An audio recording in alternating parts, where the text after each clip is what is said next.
자, 지금 시간이 2024년 12월 13일 금요일 오후 6시 33분입니다. 장은 끝났고요. 오늘도 상승으로 끝났습니다. 자, 월봉의 상단선의 위치는 331.66이에요. 331.66. 오늘 331.67을 찍었어요. 그러니까 10거래일 만에 처음으로 상단선에 도달했고요. 하단선은 318.96 정도 되니까 이제 하단선으로부터는 완전히 멀어진 상태입니다. 자, 10거래일 만에 하단선도 썼고 상단선도 썼고 양쪽 다 썼어요. 아직 10거래일이 남았기 때문에 남은 10거래일 동안 어디로 갈지는 조금 더 지켜보셔야 됩니다. 외국인은 계속 매도하고 있어요. 외국인의 매도세는 전혀 변함이 없습니다. 단지 매도세가 약화됐죠. 강하게 매도하다가 이번 달에는 거의 그냥 관망하듯이 거래를 하고 있어요.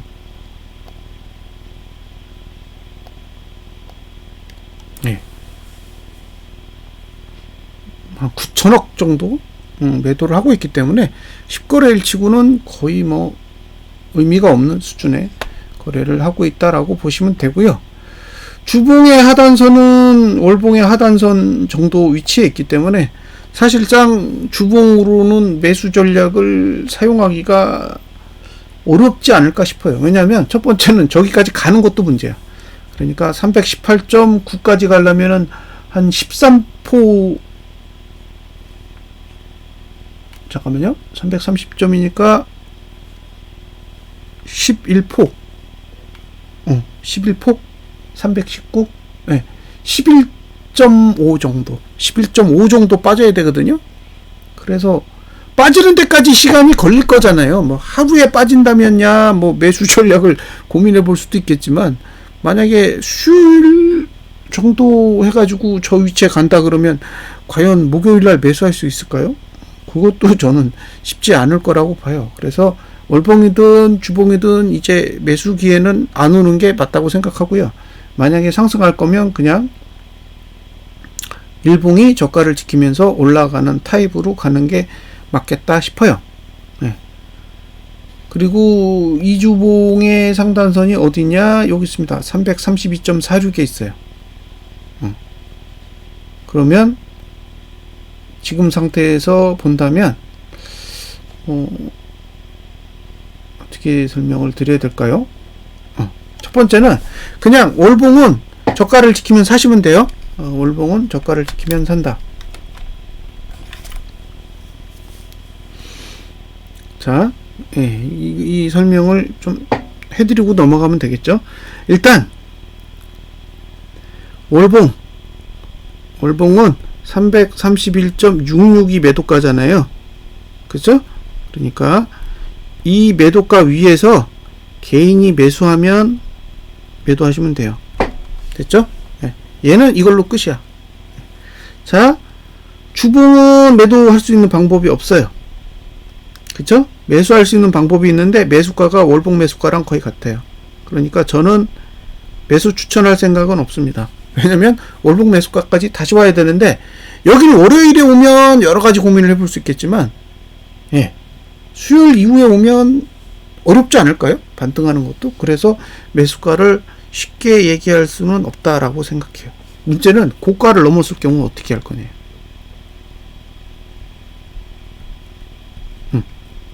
이제 고가를 넘었을 경우에 매도할 수 있느냐, 이게 난해해요. 왜냐면 월봉은 지난주 고가랑 거리가 있고 주봉은 위로 올라가는 걸 막을 방법이 없어요. 그래서 이제 고가를 넘었을 경우에 매도하는 전략에 대해서는 고민을 좀 해야 돼요. 여러 가지 방법이 있을 수 있을 것 같은데, 어쨌든 자, 일봉은 저가를 지키면 수요일까지는 매수할 수 있어요. 그러니까 월요일에 금요일 저가 지키고, 화요일에 월요일 저가 지키고, 수요일에 화요일 저가를 지키면 수요일까지는 매수 전략을 가져갈 수 있다요. 수요일이 지나가면 없어. 왜냐면 상승 추세가 끝이거든요. 그래서 수요일 이후에는 매수 전략을 가져가는 부분에 대해서는 부정합니다. 부정. 매수는 수요일까지만이에요. 일봉으로 단타 친다고 했을 때. 문제는 일봉이 저가를 깨면 주봉 저가까지 열리기 때문에 일봉 저가를 깨면 저는 매수 계획은 처리하셨으면 좋겠습니다. 자, 화요일. 하락하기 좋은 날이 화요일이에요. 그러니까 이건 제 상상인데 만약에 월요일에 이번 주 고가를 넘어 그러면 화요일날 고가를 낮추면 매도하시면 돼요. 이해되셨죠? 예? 월요일에 이번 주 고가를 넘으면 화요일에 일본 고가를 낮출 때 매도하시면 돼요. 화요일에 고가를 높이잖아요? 그러면 매도할 수 있는 기회는 목요일 이후로 바뀝니다. 네. 매수 전략은 이미 충분히 설명해 드렸으니까 더 이상 설명 안 해도 되겠죠? 자, 이렇게 보여드렸고 그 다음에 일목으로 보면 일목을 보여드릴게요. 일목을 보시면 예. 자, 30분은 골드 유지, 1시간도 골드 유지, 2시간 오늘 골드 났죠? 어제까지는 골드 안 났는데 오늘 골드 났습니다.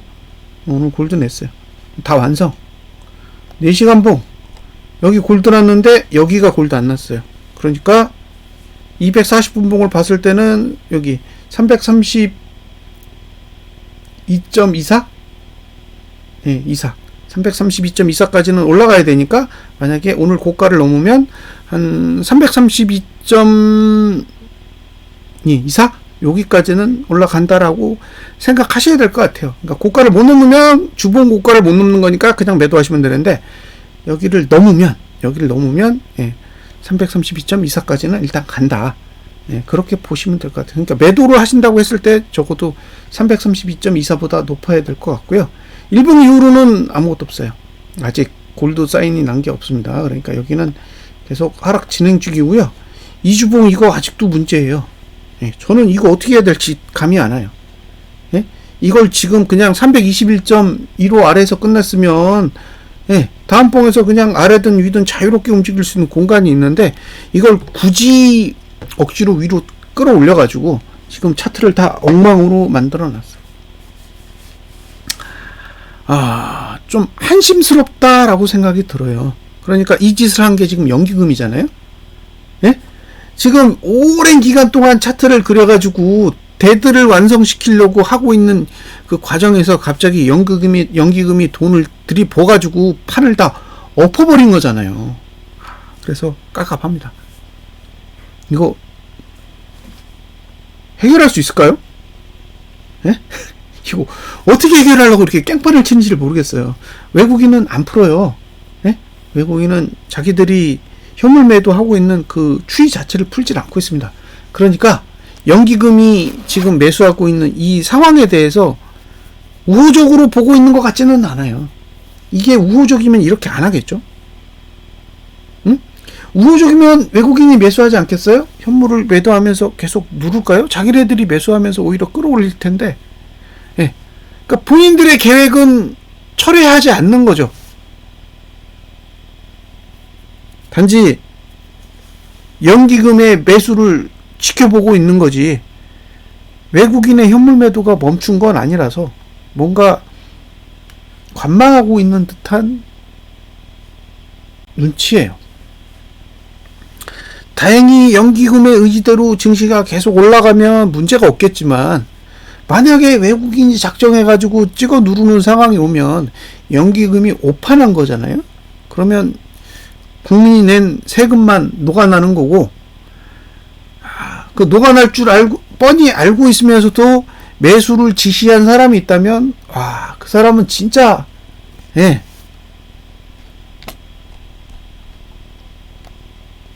나쁜 사람이라고 생각합니다, 저는.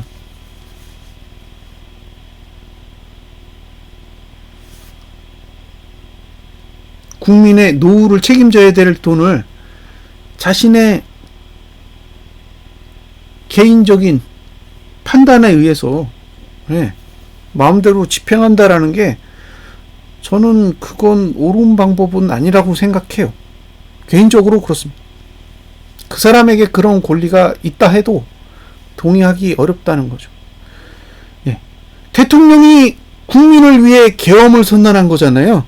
정작 국민의 입장에선 그게 국민을 위한다라고 생각하지 않는 거잖아요. 근데 대통령은 그렇게 생각 안 할 거예요. 본인이 국민을 위해서 이러한 행동을 했다라고 스스로 믿고 있는 거죠. 그러면 연기금액의 매수를 지시한 사람도 똑같은 생각을 가지고 있는 거 아닐까요? 연기금이 주식을 매수해서 돈을 벌든 돈을 벌지 않든 그거는 전혀 중요하지 않고, 그죠? 자신이 판단한 대로 움직여 주길 바라는 거잖아요. 좋은 결과가 나와야 될 텐데 나쁜 결과가 나오면 어떤 책임을 질지도 사실 의문입니다. 금전적 손실이 어마무시할 텐데 그걸 어떻게 개인이 책임지나요? 명분은 좋아요. 시장을 방어한다고. 시장을 왜 방어해야 되는 거죠? 그런 짓을 안 하면 되잖아요. 응? 시장을 방어해야 되는 짓을 안 하면 되는데 그것도 정부가 그런 짓을 해놓고 방어한다고 하고 있어요.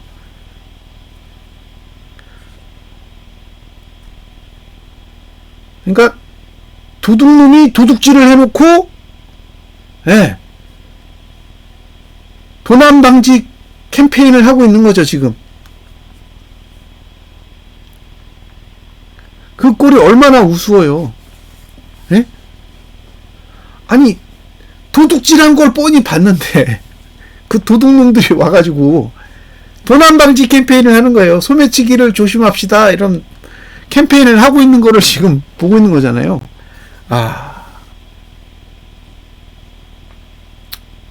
참 서글픕니다. 그래서 이거 어떻게 해결할지는 이제 연말까지 지켜봐야 됩니다.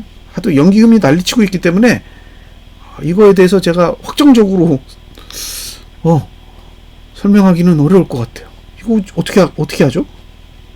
지켜보겠습니다. 333.08이에요. 이 아래에서 끝나면 이제 데드가 완성됩니다. 반면에 코스피는 조금 더 낮아요. 코스피는 2474입니다. 그러니까 코스피 200 지수의 연말 종가는 2473.89보다 낮아야 되고, 다음 주 종가 또 있잖아요. 다음 주 종가도 아래쪽에 잡혀 있는 걸 알고 있는데, 그 다음에 1월 3일인가요? 거기 종가는 2377.76보다 낮아야 되기 때문에 사실 하방 압력을 계속 받는다는 거, 일목으로 보면 아래쪽으로 내려가야 될 압력을 계속 받고 있는 상황인데, 과연 이걸 연기금으로 얼마큼 커버할 건지, 그리고 남은 2주라고 봐야죠. 2주 안에 과연 악재가 없을 건지, 당장 토요일에 탄핵 표결을 할 건데 그 탄핵 표결의 결과가 악재인지 호재인지, 만약에 이게 악재로 작용했을 경우에 또 연기금이 그걸 또 막아야 되는 거잖아요. 그러니까 잘못은 정부가 하고 잘못은 대통령이 하고, 대통령의 잘못을 국무회원들이 다 동조해가지고 지금 이 사태가 벌어졌는데 정작 책임은 연기금이 지고 있다는 게 정말 화가 납니다.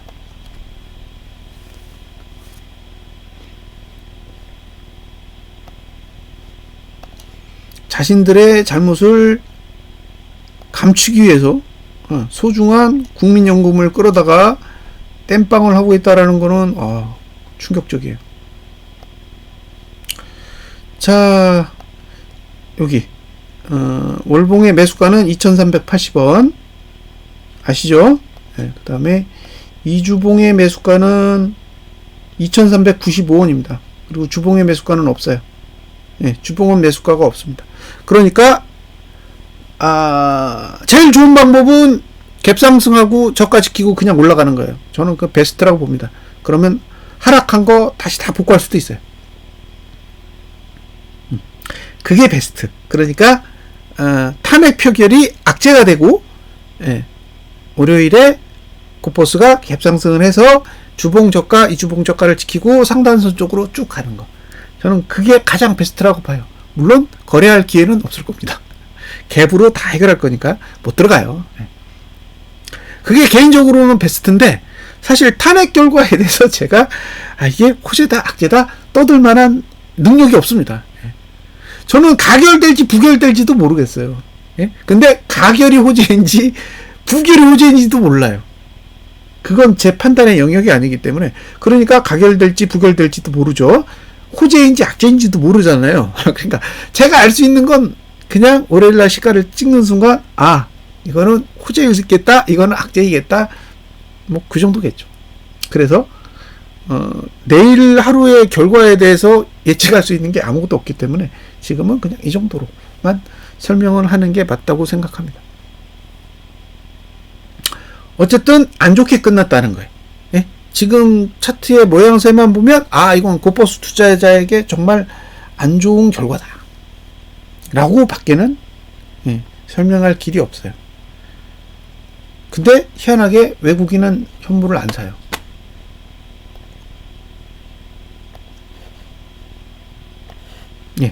보시다시피 외국인은 현물을 사지 않습니다.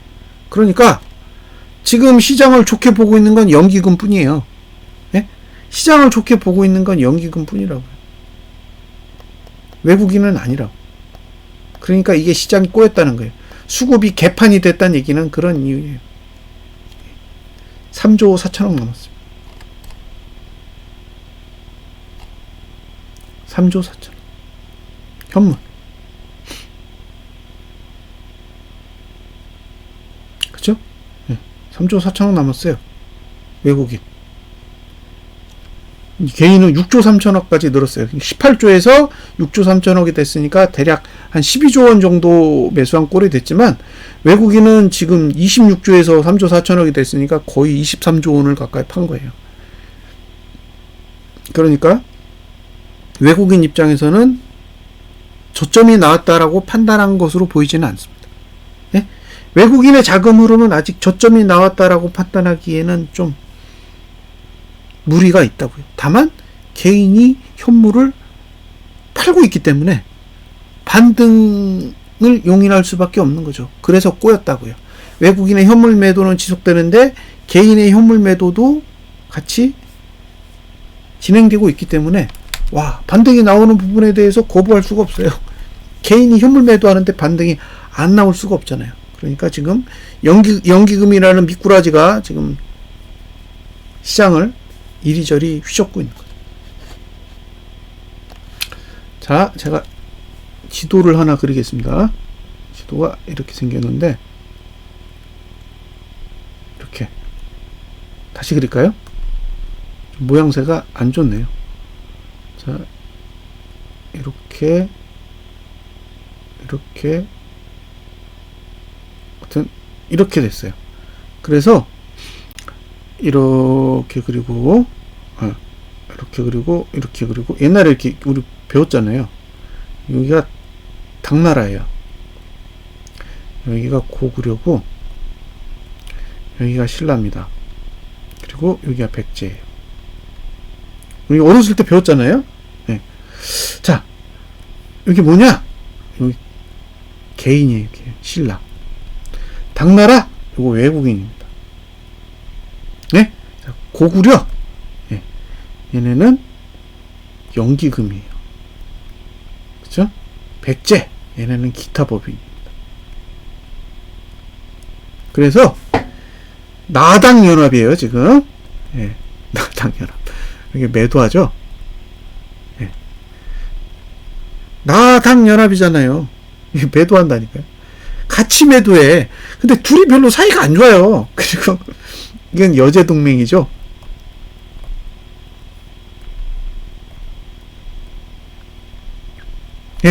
백제랑 고구려랑 손잡았어요. 기타 법인이랑 연기금이랑. 죽겠습니다. 근데 나중에 나당 연합군이 승리해도 이 둘이 전투합니다. 또 전투해요. 개인이랑 외국인이랑 연합한다라는 거는 근본적으로 불가능한 시나리오예요. 근데 지금 둘이 연합해 있어서 이게 골치가 아픈 거예요. 이 둘이 연합을 하면 안 되는데. 둘은 계속 매소성에서 싸우고 뭐 이런 데서 전투를 해야 되는 관계인데 예? 갑자기 연합을 한 상태라 지금 차트쟁이의 입장에서는 해석하기가 너무너무 힘들어요. 그래서 하루빨리 예, 신라가 당나라를 배신하고 매수했으면 좋겠고요. 예. 여제 동맹도 빨리 깨졌으면 좋겠습니다. 예. 지금은 이 구도는 제가 원하는 구도가 아니기 때문에 하루빨리 개인이 현물 매수로 돌아오길 간절하게 바라야겠죠. 어쨌든 내일 탄핵 표결에 대해서 결과를 잘 모니터링 해보시고요. 그게 호재가 될지 악재가 될지도 한번 잘 점검해 보세요. 그러니까 제 개인적으로 뭐 탄핵이 돼야 된다, 뭐 탄핵이 되지 말아야 된다, 이런 건 의미가 없는 것 같아요. 왜냐면 제 바람 따위는 투표랑은 상관없는 거니까. 그래서 그냥 가결이 되는지 부결이 되는지에 따라 어차피 시장은 반응할 테니까 결과를 잘 확인해 보시기 바랍니다. 예. 뭐 어떤 분들은 자기의 그 지지하는 당에 의해서 뭐 가결되길 바라는 분도 있고, 그 다음에 부결되길 바라는 분도 있을 거잖아요. 근데 저는 일단 입장이 없습니다. 예. 저는 입장이 없어요. 그냥 결과만 보는 거예요. 이게 가결이 되면 가결이 되는 거고, 부결이 되면 부결이 되는 거니까. 다만 하방을 보는 사람 입장에서 악재로 작용해서 다음 주엔 좀 시원하게 내려주면 좋지 않을까. 저는 사실 1월 달에 반등이 나올 거라고 생각하고 있었거든요. 이번 달에 시원하게 아래쪽으로 내리면 오히려 반대로 낙폭과대가 돼서 1월 달에 반등이 올 수 있다라고 생각하고 있는데, 거꾸로 이번 달에 만약에 상승을 했을 경우에 다음 달에 하락이 오면 이거 뭐 엄청 골치 아픈 구조가 돼요. 그래서 그 부분은 만약에 연말에 제가 원했던 시나리오가 아닌 뒤집어진 시나리오가 된다면 그 다음 이야기를 연말에 해드릴게요. 자, 분석 마치겠습니다. 주말 잘 보내세요.